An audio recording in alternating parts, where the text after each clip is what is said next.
وسلم وصلی علیہ عن المقداد بن مالک رضی اللہ تعالی عنہ عن النبی صلی اللہ علیہ وسلم ما أكل أحد طعاما قط خير من أن يأكل من عمل يده وإن نبي الله داود عليه الصلاة والسلام كان يأكل من عمل يده رواه البخاري وغيره وابن ماجه ولفظه قال ما كسب الرجل كسبا أطيب من عمل يده وما أنفق الرجل على نفسه وأهله وولده وخادمه فهو صدقة. حضرت مقداد ابن مالک رضی اللہ تعالیٰ عنہ سے روایت ہے کہ رسول اللہ صلی اللہ علیہ وسلم نے ارشاد فرمایا، کسی نے کوئی کھانا بھی کبھی اس سے بہتر نہیں کھایا کہ اپنے ہاتھوں کی محنت سے کما کے کھائے. اور اللہ کے پیغمبر داؤد علیہ السلام اپنے ہاتھوں سے کام کرتے تھے. اور ابن ماجہ کی روایت کے الفاظ یہ ہیں کہ کسی شخص نے اپنے ہاتھ کی کمائی سے بہتر کوئی آمدنی نہیں حاصل کی، اور آدمی جو کچھ اپنی ذات پر، اپنے گھر والوں پر اور اپنی اولاد پر، اپنے نوکر چاکر پر خرچ کرتا ہے وہ صدقہ ہے. اس سے پہلے ایک بات یہ سمجھ لیں، اللہ تعالیٰ نے انسان کو مدنی و طب بنایا، یعنی انسان کو ایسی فطرت پر بنایا ہے، ایسی ساخت پر بنایا ہے، ایک کو دوسرے کے ساتھ کام پڑتا رہتا ہے. اگر کوئی بندہ مزدور ہے، صرف صبح سے شام تک کمائی کرتا ہے، وہ اپنے لیے، اپنے گھر والوں کے لیے گزارا کا خرچہ کرتا ہے، اتنی کماتا ہے، لیکن اس کو بھی دوسروں کے لیے ضرورت ہے، یعنی اس کو یہ ضرورت ہے میں نے کمانا ہے اور کس کے پاس جا کر یہ کمانا ہے، اور میں نے اپنے اہل و عیال کے لیے کچھ کھانے کی چیز لینی ہے، آٹا لینا ہے، کچھ چیز لینی ہے، اس کے لیے بھی دکان ڈھونڈے گا، اس کو یہ بھی ضرورت پڑے گی، اور اس دکان والے کو یہ ضرورت پڑے گی، لوگ مجھ سے یہ غلہ لے رہے ہیں، یہ چیز لے رہے ہیں، میں کسی بڑی فیکٹری سے، کمپنی سے بھی رابطہ رکھوں، اس کمپنی والے کو بھی یہ ہوگی کہ میں اب یہ کمپنی چلا رہا ہوں، اس کمپنی کے لیے مجھے بھی چیزوں کی ضرورت ہے، مجھے نوکروں کی ضرورت ہے تاکہ یہ کام چلتا رہے. پھر ان نوکروں کو، اس کمپنی والے کو یہ بھی ضرورت تھی، میں نے بھی کچھ کھانا ہے، اپنے کھانے کے لیے اور بندوبست کرے گا، میں نے پہننا ہے، اس کے لیے لباس کا بندوبست کرے گا، لباس آ گیا وہ درزی کا کام کرے گا، تو دیکھے گا وہ سلے گا کون. یعنی زندگی کا ایسا ہے، ہر ایک کو دوسرے کے ساتھ ضرورت منتقل ہے، ایک کو دوسرے کی ضرورت ہے، کوئی بندہ ایسا نہیں ہے. جس کو ہم دنیا کہتے ہیں، یہ بھی دنیا کے کام ہیں، یہ دنیاوی کاروبار ہے. اللہ کے نبی کریم صلی اللہ علیہ وسلم نے بھی جس طرح ایمانیات، عقائد ہمیں یہ سکھلائی ہیں، معاملات، معاشرت بھی سکھائی ہیں کہ تم امت محمدیہ،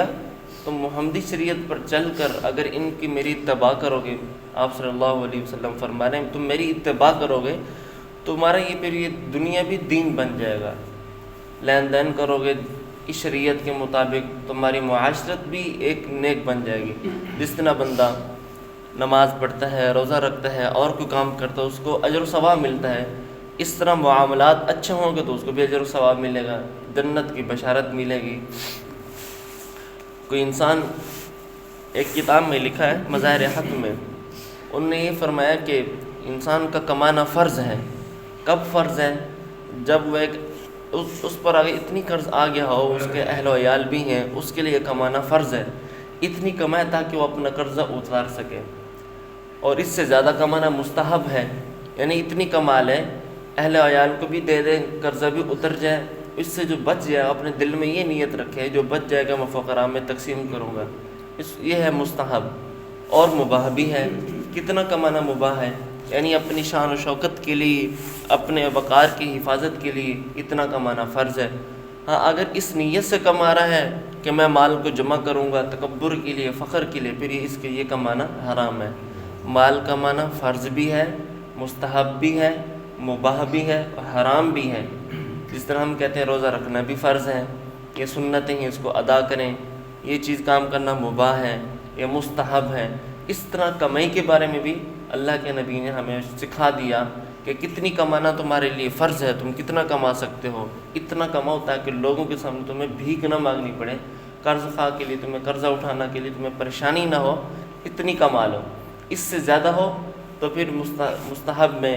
ان کو فقراء میں تقسیم کر دو. اگر اس سے زیادہ کمانا ہے کہ میری بھی شان و شوکت ہے، میں بڑا وڈیرا ہوں، میرے پاس لوگ آتے ہیں، میں اپنی حفاظت کے لیے کما رہا ہوں، تو خیر ہے، کوئی ایسی بات نہیں، یہ بھی مباح ہے، کر سکتا ہے، گناہ والی بات نہیں۔ اگر اس لیے مال کماتا ہے لوگوں کو میں دکھاؤں میں بڑا مالدار ہوں، زمیندار ہوں،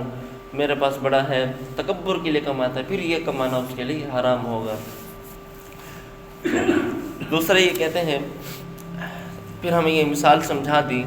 کہ لوگ دوسروں سے بھیک مانگتے ہیں، یہ بھیک مانگتے ہیں کہ اللہ کی اعتماد نہیں کرتے، اللہ پر بھروسہ نہیں کرتے، بلکہ اللہ کی رزاقیت کو ٹھکرا کر لوگوں کے در پر جاتے ہیں، تو یہ ان کا بھیک مانگنا بھی ان کے لیے حرام ہے، وبال ہے۔ وہ بندہ مانگ سکتا ہے جو بندہ کاروبار کوئی بھی نہیں کر سکتا، اس کے پاس کوئی ہمت نہیں ہے، پھر وہ دوسروں لوگوں سے سوال کرے، پہلے تو چاہیے وہ خود اپنا کوئی ہنر کام کرے۔ اب جو میں نے حدیث مبارکہ پڑھی ہے، اس کے اندر بھی یہی ہمیں ترغیب دی گئی ہے کہ انسان کو چاہیے اپنے ہاتھ کے ساتھ اپنے کوئی کام کرے، ہنر کرے، تاکہ دوسروں کو بھی فائدہ ہو اور خود اپنی ذات کو بھی فائدہ ہو۔ جو بندہ کوئی ہنر کام کرے گا نا، اس کے کیا فائدہ ہے؟ ایک تو بات یہ ہے، ہر وقت اپنے کام میں لگا رہے گا، بری باتوں سے بچے گا، فحش گوئی سے بچے گا، بری محفلوں سے بچے گا، ہر چیزوں سے بچ جائے گا، اپنے کام میں مست رہے گا۔ دوسری بات ہے، وہ جب کمائے گا تو فضول خرچی نہیں کرے گا، کیونکہ اس کو اپنا پتہ ہے کہ میں کماتا بھی ایسے ہوں، کیسے فضول خرچی کروں؟ سارا دن تو میں سارے دن کماتا رہتا ہوں، فضول خرچی پھر میں نہیں کرتا، پھر وہ فضول خرچی نہیں کرتا۔ اس کی مثال ایک مزدور کی دیکھ لیں، سارا دن وہ کماتا ہے، وہ اور فحش گوئی بھی نہیں کرتا، اللہ معاف فرمائے، مثال کے طور پر بری محفلوں میں بھی نہیں جاتا، کیونکہ وہ کمی کے ذریعے وہ بچ جاتا ہے، چوری بھی نہیں کرتا، سارا دن وہ کماتا رہتا ہے، رات کو تھک جاتا ہے، یعنی ان چیزوں سے پھر بچ جاتا ہے۔ پھر ایک بندے کے پاس جو ہنر آ جاتا ہے، پھر دوسروں کو سکھاتا ہے، دوسروں کی بھی نفع بنتا ہے۔ اسی حدیث میں جو بھی میں نے پڑھی ہے حضرت مقداد بن معدی کرم میں، اس میں حضرت داؤد علیہ السلام کے بارے میں فرمایا، یعنی کہ حضرت داؤد علیہ السلام کی یہ عادت تھی، وہ اپنی جب دور حکومت تھا، ان کی حکومت سلطنت تھی، تو لوگوں سے اپنے بارے میں پوچھا کرتے تھے، ان لوگوں سے جو ان کو نہیں جانتے تھے، پوچھتے تھے کہ داؤد کیسا ہے، داؤد کیسا ہے، کوئی لوگ کیا کہہ دیتا، کوئی کیا کہہ دیتا۔ ایک دن اللہ رب العزت نے فرشتے کو بھیج دیا انسانی شکل میں، تو حضرت داؤد علیہ السلام نے ان سے پوچھ لیا